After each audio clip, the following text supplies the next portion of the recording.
It was Friday night when the missiles hit the Sisi family home in Gaza City. First there was the warning shot, a non-destructive hit that the Israeli military calls the knock on the roof. Minutes later, a devastating missile barrage.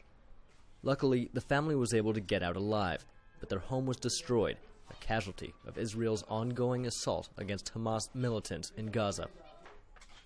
Anwar Mohammed lived in the building with 6 members of his family. He says no one here was a militant. Being a Palestinian means you are a target for the Israeli airstrikes. We are just normal people. They don't just hit militants. No one in this house is a member of a resistance movement. More than 180 Palestinians have been killed in the conflict.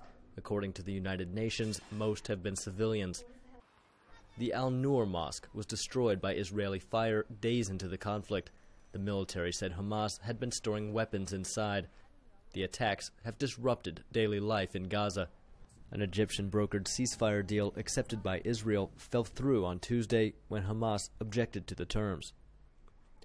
Local resident Hussan al-Nemnem's market was damaged in the attack on the mosque. He says Palestinians cannot accept a deal without real guarantees that the violence will stop. For any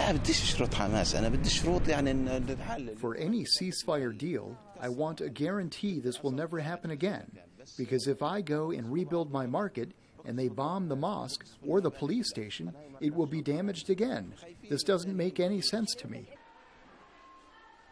As fighting continues to rage between the two sides, thousands of Palestinians have sought shelter at UN-run schools in Gaza.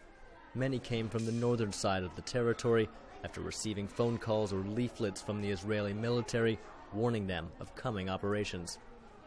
Resources are scarce in Gaza, and the closing of borders in the current conflict has put more pressure on people. Hamas has called for lifting of the Israeli blockade as part of any possible ceasefire. Seham Abu Khosa, who came here with her extended family, blames the leadership from all sides for her situation. We want good people in positions of power, not the bad people who are responsible for our suffering. The good ones should help us, because no one else in the world is experiencing what my family is going through right now. But as ceasefire hopes dwindle and missiles and rockets continue to fly, there's no obvious end in sight to the suffering. Gabe, Joselow, VOA News, Gaza.